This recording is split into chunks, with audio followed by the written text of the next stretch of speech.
Hello, I'm John Willie. I work on the CSU Fast Indoor Lift Tracking System Senior Design Project for the fall of 2019 and spring of 2020 semesters. Our faculty advisor was Dr. CSU. The sponsor for the project was Brandon Dugan, working with CSU Fast. The leader of the project was James Durr. Then also working on it was myself, John Willie, and Thitiwan Meekum. We were all part of the electrical engineering and computer science departments at Cleveland State University. The agenda for this presentation will start with the abstract, then go into the objectives of the project. Following this is the introduction and background, then the design.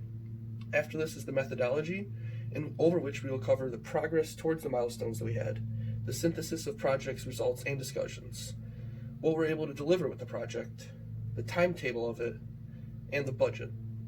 The final part of the methodology is the problems and challenges that we faced during this.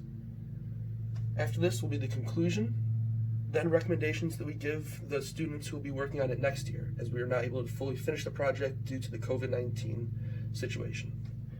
Finally will be the references that we had for the project. Starting off with the abstract. The indoor location tracking is becoming more and more prevalent in the location of resources in a large-scale work environment. Basically, things are getting lost, and we need to be able to track them so that we're able to keep up to date on repairs and where they are. Cleveland State University FAST has tasked our team with helping them determine the locations of the 9 indoor lifts on the CSU campus, as the campus is quite large, and where they are left is unknown unless someone tells them.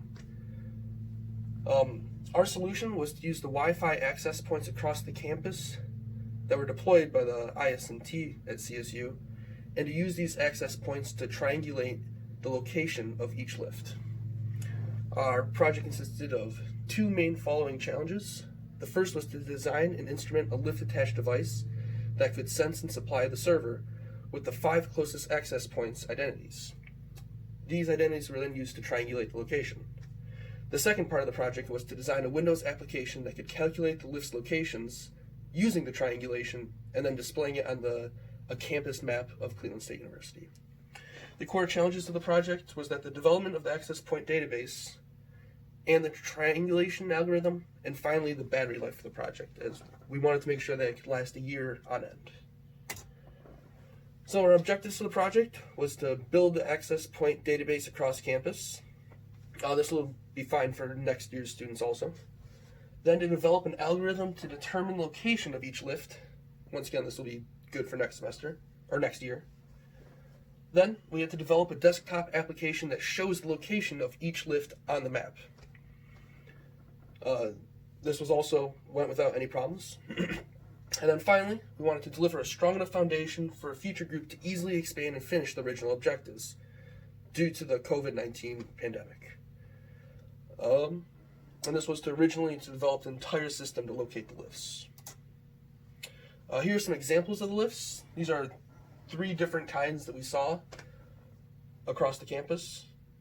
They are not small lifts, but given the size of the campus and that they're stored in closets often, where the location of each is often unknown. Introduction and background for the Node MCU. Node MCU is an ESP8266 Wi-Fi serial wireless module. It features a full I/O port and supports 802.11. It's based in Lua. The board is compatible with the Arduino IDE, which allowed for ease of use for our computer science major on the project. I had a built-in Wi-Fi chip, which was one of the main things that we needed for our board. And the only external hardware besides this is a battery pack power supply. 2 major types of location tracking used are GPS and Wi-Fi. GPS would not work well because the signal strength is often weaker, and the signals that are detected indoor, the accuracy of location is lower. The Wi-Fi tracking was what we decided to go with because it measures the security strength of surrounding APs, and it used the triangulation algorithm. With this, we used the 5 strongest APs instead of 3 to give increased find point locating. And the database was stored on server side to analyze the lift location. There are 2 types of network entities. The broker, this is the server that routes the traffic in between the clients, and the client, The clients are the actual devices that are communicating, and they are located on each lift in a certain spot. The destination client received data from the field, and then the source client sends the data from the field. This is a generic MQTT overview. Shows how the sources are transmit to the broker, and the broker transmits to the destination. Introduction and background to libGDX, the open source development application framework written in Java. It's built upon the standards laid out in OpenGL. Main use for the development of cross-platform applications without any differences in the code base, and it supports Windows, Linux, Mac operating system, Android, iOS, BlackBerry, and web browsers that have WebGL support. So it's compatible among a wide variety of different devices. The hardware design, there are two parts for the whole unit that we needed. First is the battery pack, which uses 4 AA's, and there's the Node MCU device shown here. The theoretical power calculations, we were hoping to get a chance to go to the laboratory on campus to test this power draw of the unit, but due to the COVID-19 pandemic, we were unable to do this. These battery calculations are for only 2 AA batteries. The data will be collected for 10 seconds every hour, so this is where this number comes in. And then the rest of it is the 20 microamp per hour power draw from just being in sleep mode. And off these calculations, we found that it would last about 15 years. This is in a perfect world situation. So we figured that given in the real world, changing the battery every year should be more than doable with the power draw. The firmware design, deep sleep mode to save on power. This was one of the main things that we needed to make sure we had down for the project, just so that we were able to constantly have the batteries would have more than enough power to last for the year. It measures the Wi-Fi signal strength of all the APs it can see. It then creates a list of the access points in order of signal strength, and then it sends the data to the receiver in a coded format. And this is the firmware overview shown here. I won't go through it due to how lengthy it is, but it shows our firmware decision tree process.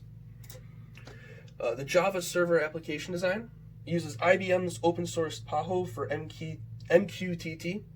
It reads in the encoded data from the lifts, and it triangulates the position by finding a centroid of a polygon created from the access points that the source can detect. It then updates the local lift database stored on the computer.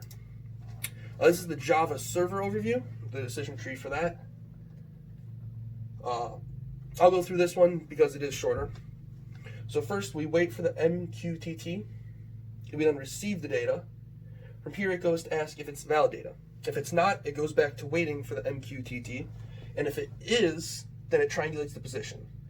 For this, it receives the data, the MQTT data, and the access point location database. Then it goes to update the local lift database, which will then be sent to the lift location database. It then goes back around to the beginning to wait for the MQTT. The Java GUI application design loads the data from the local lift database. It draws a map of the school, and it has the ability to zoom into individual floors and buildings for showing where each lift is stored. Here's the decision tree. Starts at the main manager, it then goes to the database manager, which shows the locations and the lift customization building data. The main manager also goes to the action manager, which handles all the actions, and it goes to the screen manager, which handles swapping between screens. This is the graphical user interface, showing just an example of what it looks like. Here's the map, and here's the server application. Once again, here's the inside of the building, showing where, here's some examples of the cable runs and just the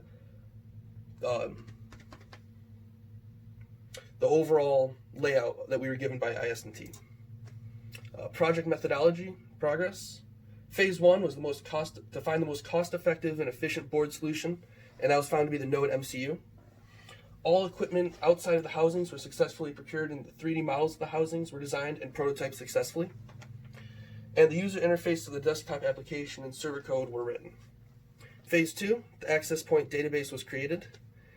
The device relays access point information to the server through MQTT and obtained the necessary power levels required for a year of battery life. Phase 3, finalized the user interface on the desktop application, and the basic communication testing was a success. The failed phases for the project methodology was the battery life. We weren't able to access the necessary equipment to modify or test the boards. We were not able to do an on-campus test to make sure the system worked as planned. And finally, the final field tests, no access to campus and lack of necessary equipment to build the devices. There were some modifications we had made to the circuit boards in order to not draw too much battery life. The synthesis of the project methodology, success. The enclosures were designed and prototyped. The firmware was written and functioning as planned. The server was written and functioning as planned, and the GUI was also written and functioning as planned. A failure in this section was the finished system. We weren't able to finish the system due to lack of equipment and the ability to test the system. The deliverables, the desktop GUI application, the desktop server application, the firmware, the enclosures, the 3D models are all done for this, and they just need to be printed out, and the circuit boards and battery packs can be put inside of them, and they can be mounted to the lifts. We were unable to modify the boards. The boards will be delivered as stock boards without the parts removed that need to be taken off. The detailed documentation will be given to show how to modify the boards, as there is a bit of work that needs to be done there with soldering and adding some jumpers. And the modifications include adding battery packs, removing power-heavy programming tools. The battery packs will be delivered, the necessary documentation, and field testing of units. And this was unable to be done due to the pandemic. Here's the timeline we have. Start out with choosing an on-lift device.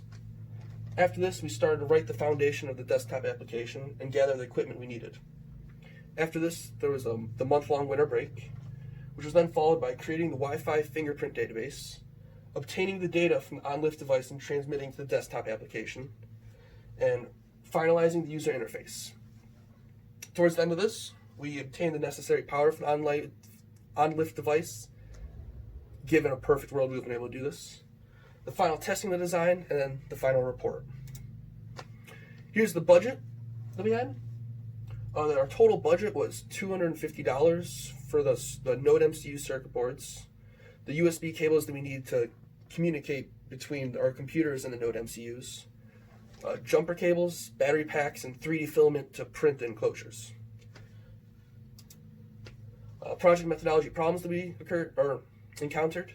The Node AVR did not have the capabilities originally believed. The campus shutting down removed any ability of final testing. The campus shutting down made the 3D printing of the enclosures difficult, and finding where to mount each circuit and enclosure to each lift. In conclusion, Cleveland State University FAST tasked this team with designing an indoor tracking system to be able to accurately locate their indoor lifts during inspections. Our team designed a system that would be able to triangulate each lift's position based on the Wi-Fi signal strengths to each access point within the vicinity. The team was not able to complete all the objectives initially stated in the proposal due to the pandemic. And although the final unified testing was never done, the team was able to test that each part of the system worked independently in a testing environment. Recommendations to next year's students. More development into the Internet of Things side of the project for a more efficient result. To work on the circuit setting a more accurate location to the desktop application. And to see if there's a way to modify the hardware in a safer, more reliable way to lower the power requirements. Because this does require some fine soldering, and it could potentially be damaged. Here are the references we had for the project. And that is all. Thank you.